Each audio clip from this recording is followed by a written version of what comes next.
गौतम बुद्ध के एक शिष्य था जो अपने गुरु के साथ एक अद्भुत वन में ध्यान और चिंतन करने के लिए जाता था।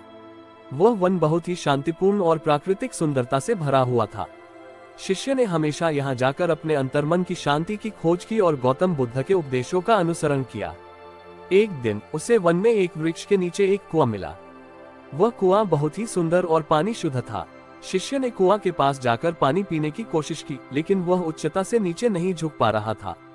उसने बहुत कोशिश की, लेकिन वह पानी नहीं पी सका। शिष्य ने गुरु के पास जाकर इसे बताया।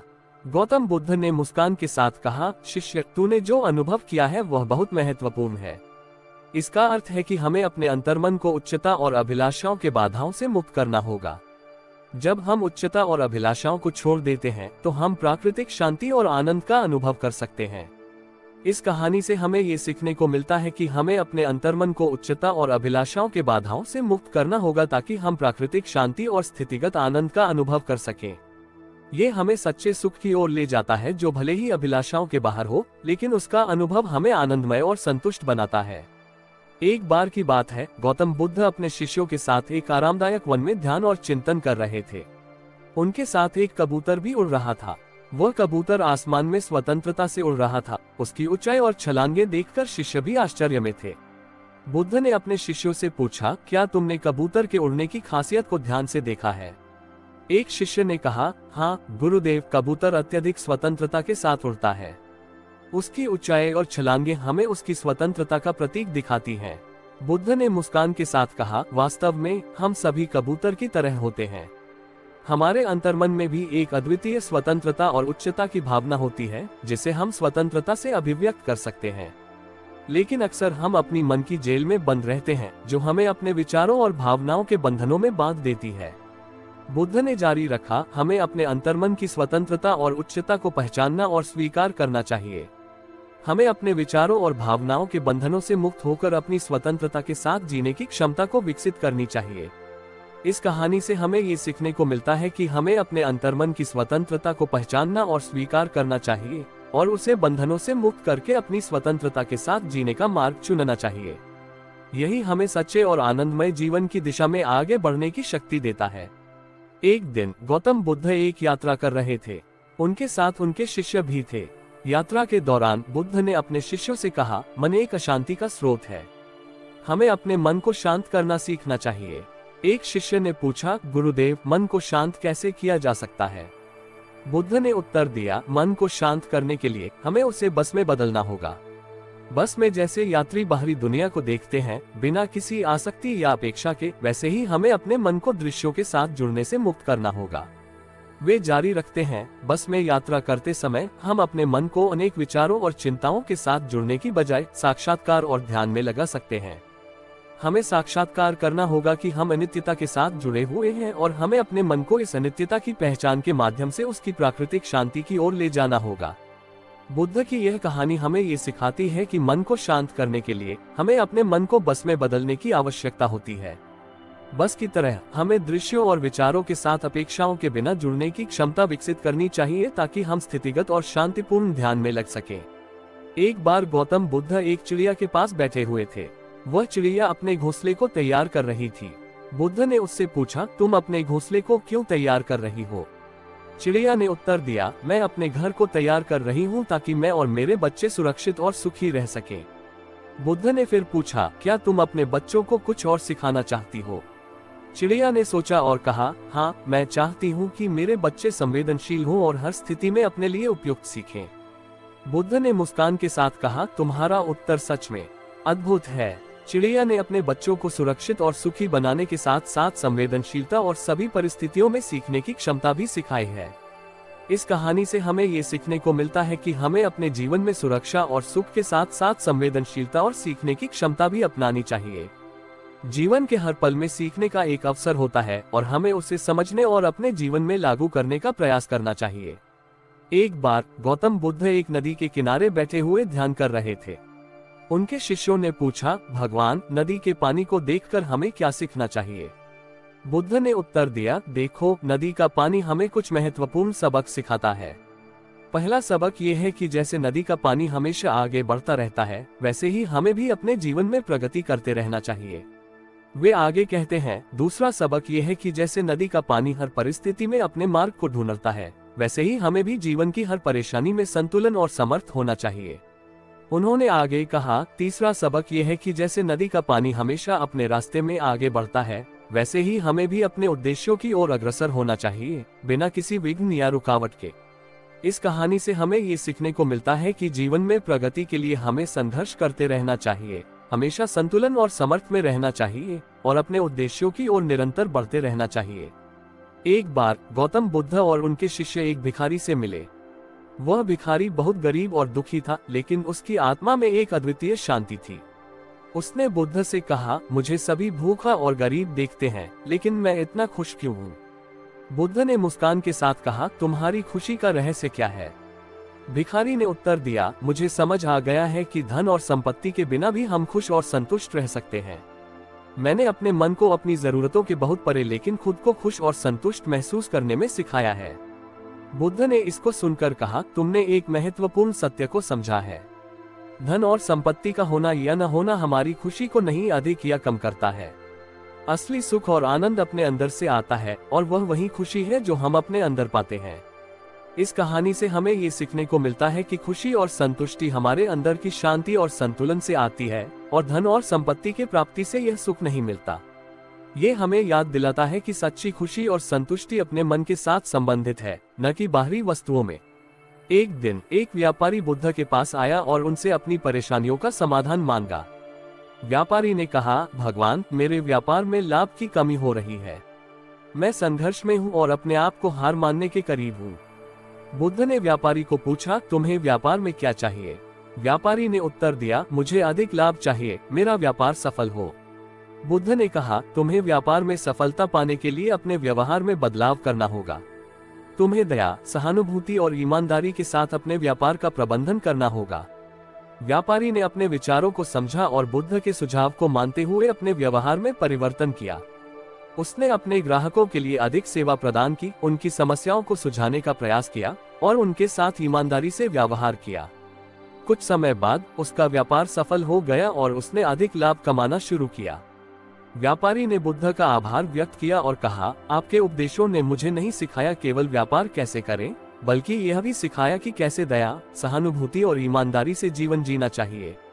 इस कहानी से हमें ये सीखने को मिलता है कि व्यापार में सफलता पाने के लिए न केवल उच्च लाभ को ही महत्व देना चाहिए, बल्कि दया, सहानुभूति और ईमानदारी के साथ भी काम करना चाहिए। यही सच्चा व्यापारिक एथोस है जो समृद्धि और सम्मान का मार्ग दिखाता है। गौतम बुद्ध के शिष्यों और साधु की कहानी हमें कई महत्वपूर्ण सीख सिखाती है। प्रथम बात, ये हमें ध्यान और ध्यानाध्यान के महत्व को समझाती है।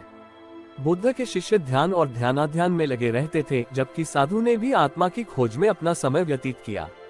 ये दिखाता है कि आत्मा की खोज और संशोधन केवल एक व्यक्ति के जीवन का मुख्य उद्देश्य होना चाहिए। दूसरी बात, ये कहानी हमें संघर्ष के बारे में सिखाती है। शिष्यों और साधु ने अपने जीवन में अलग अलग प्रकार के संघर्षों का सामना किया, परंतु उन्होंने कभी हार नहीं मानी।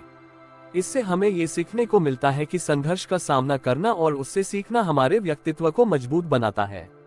तीसरी बात, ये कहानी हमें आत्मतृप्ति और संतोष की महत्वपूर्णता को समझाती है। साधु को अपनी आत्मा की शांति मिल गई, जबकि किसान ने अपने काम में संतोष पाया। इससे हमें ये सीखने को मिलता है कि संतोष और संतुष्टि हमारे जीवन की सबसे महत्वपूर्ण चीजों में से एक है। इस कहानी के माध्यम से हमें ये सीखने को मिलता है कि आत्मा की खोज, संघर्ष का सामना और संतोष की प्राप्ति हमारे जीवन के महत्वपूर्ण पहलू हैं, जो हमें एक स्थिर, संतुलित और सफल जीवन जीने की शिक्षा देते हैं। एक बार गौतम बुद्ध एक किसान के पास गए। किसान बहुत दिनों से अपनी खेती में मेहनत कर रहा था, लेकिन उसकी मेहनत के बावजूद उसकी फसलें सफल नहीं हो रही थीं। उसने बुद्ध से अपनी समस्या साझा की। बुद्ध ने किसान से पूछा, क्या तुम अपनी मेहनत से संतुष्ट नहीं हो? किसान ने उत्तर दिया, भगवान, मैं हमेशा से अपने काम में ईमानदार रहा हूँ, लेकिन मेरी मेहनत फल नहीं दे रही है। बुद्ध ने कहा, तुम्हें अपने काम में आसक्ति नहीं होनी चाहिए, केवल फलों की चिंता करने के बजाय तुम्हें अपने कर्म करने में लगना चाहिए। फल अपने आप आएगा। कुछ समय बाद किसान ने अपनी खेती में मेहनत करना जारी रखा, परंतु अब वह फलों की चिंता करने के बजाय अपने काम में निरंतरता से लगा रहा। उसने अपने कर्म में संतुष्टि पाई और उसके खेत में फलों की बेहतरी देखी। इस कहानी से हमें ये सीखने को मिलता है कि हमें अपने काम में आसक्ति नहीं होनी चाहिए और फल की चिंता करने के बजाय हमें अपने कर्म में निष्ठा और संतुष्टि से लगना चाहिए। ध्यान और मेहनत से ही सफलता मिलती है। एक बार गौतम बुद्ध एक गांव में चले गए जहां एक किसान अपनी फसलों की देखभाल कर रहा था। बुद्ध ने किसान को ध्यान में लगे हुए देखा और उनसे पूछा, तुम्हारे पास इतना काम होने के बाद भी तुम इतनी खुशी क्यों हो? किसान ने मुस्कान के साथ उत्तर दिया, भगवान, मैं अपने काम में आत्मतृप्ति महसूस करता हूँ। मेरे पास खेत हैं जिनसे मुझे अपने परिवार का पालन पोषण करने का मौका मिलता है। बुद्ध ने प्रश्न किया, क्या तुमने कभी आत्मतृप्ति के लिए अन्य चीजों की खोज की है? किसान ने सोचा और कहा, मैंने कभी इसकी खोज नहीं की, क्योंकि मुझे यहाँ मेरी खेती में ही सब कुछ मिल गया है। बुद्ध ने कहा, तुम्हें आत्मतृप्ति मिलती है क्योंकि तुम अपने वर्तमान में संतोषपूर्ण हो। अन्य स्थानों या चीजों की खोज करने के बजाय हमें अपने वर्तमान को स्वीकार करना चाहिए और उसमें संतोष महसूस करना चाहिए। इस कहानी से हमें ये सीखने को मिलता है कि संतोष और आत्मतृप्ति अपने वर्तमान को स्वीकार करने में है और हमें हमारे वर्तमान की श्रेष्ठता को महसूस करने की क्षमता विकसित करनी चाहिए। गौतम बुद्ध के एक दिन उनके आश्रम में उनके शिष्य और एक साधु आए। बुद्ध ने उन्हें अपने साथ बुलाया और एक संवाद का आयोजन किया। बुद्ध ने अपने शिष्यों से पूछा, आपको क्या लगता है, जीवन का महत्व क्या है? एक शिष्य ने उत्तर दिया, भगवान, जीवन का महत्व है धर्म और सेवा में। दूसरा शिष्य ने कहा, जीवन का महत्व है समय का मूल्य समझना और सही दिशा में अपनाना। इसके बाद साधु ने भी अपने विचार व्यक्त किए, जीवन का महत्व है संसार से विमुक्ति प्राप्त करना और आत्मा की शांति में लीन होना। बुद्ध ने सभी के विचारों को सुना और फिर कहा, जीवन का महत्व है संतोष और सामंजस्य में है। धर्म, सेवा, समय का मूल्य और आत्मा की शांति सभी महत्वपूर्ण है, परंतु जब हम इन्हें संतोष और सामंजस्य के साथ अपनाते हैं तभी हमारा जीवन सार्थक बनता है। इस कहानी से हमें ये सीखने को मिलता है कि हमें अपने जीवन में संतोष और सामंजस्य को महत्व देना चाहिए और धर्म, सेवा, समय का मूल्य और आत्मा की शांति को इसे सही दिशा में ले जाने के लिए उपयोग करना चाहिए। एक बार की बात है, गौतम बुद्ध एक गांव के पास एक वन में ध्यान और तपस्या में लिप्त थे। वहां उन्होंने एक साधु को देखा जो भिखारी के रूप में गरीबों से भिक्षा मांगते हुए गांव में आया। साधु का शरीर दुखी और बिना कपड़ों का था, लेकिन उसके आंखों में एक अद्भुत चमक थी। बुद्ध ने साधु के पास जाकर उससे बात की और पूछा, भगवान, तुम्हारे आंखों में इतनी शांति का रहस्य क्या है? साधु ने मुस्कान के साथ उत्तर दिया, मुझे इस संसार में कुछ नहीं चाहिए, इसलिए मैंने सभी आसक्तियों को छोड़ दिया है। मैंने संसार के साथ अपनी आत्मा को मिला लिया है। बुद्ध ने साधु के वचनों को सुना और उनकी समझ को सराहा, परंतु फिर भी उन्होंने एक प्रश्न पूछा, क्या तुमने आत्मा का सत्य खोजा है? साधु ने चारों ओर देखा और कहा, आपके शब्दों में सत्य है, मुझे अभी भी आत्मा का सत्य खोजने की आवश्यकता है। इस कहानी से हमें ये सीखने को मिलता है कि हमें सामाजिक आसक्तियों से दूर रहना चाहिए और आत्मा की खोज में लगे रहना चाहिए। आत्मा की प्राप्ति और साक्षात्कार ही सच्ची शांति और सुख का मार्ग है। बुद्ध और उनके शिष्य की कहानी एक अद्वितीय पथ प्रदर्शित करती है, जो जीवन के विविध पहलुओं पर ध्यान केंद्रित करता है। एक दिन बुद्ध ने अपने शिष्यों को एक पाठ पढ़ाने के लिए बुलाया। उन्होंने एक फूल को उठाकर उनके सामने रखा और कहा, इस फूल की सुंदरता, उसकी सुगंध और उसका रंग हमें शिक्षा देते हैं। बुद्ध के वचनों का अर्थ समझने के लिए उनके शिष्यों ने विभिन्न धार्मिक और दार्शनिक परंपराओं के साथ समय बिताया। हर एक शिष्य ने अपने विचार व्यक्त किए, परंतु कोई ना कोई गुमराही में पड़ गया। एक दिन एक शिष्य ने कहा, फूल एक अलग जीवन की प्रतिनिधि है। जैसे फूल खिलता है और फिर मुरझाता है, हमें भी इस संसार में संघर्ष के बीच एकांत और समाधान की शिक्षा मिलती है। बुद्ध ने उनके वचनों को सुना और उनके ज्ञान को सराहा, परंतु फिर भी उन्होंने एक सवाल पूछा, क्या तुमने फूल की सच्चाई को समझा? शिष्यों ने एक दूसरे के प्रति आदर और सम्मान का महत्व समझा और उन्होंने समझा कि सच्ची ज्ञान और बोध हमें संघर्षों के माध्यम से ही प्राप्त होते हैं।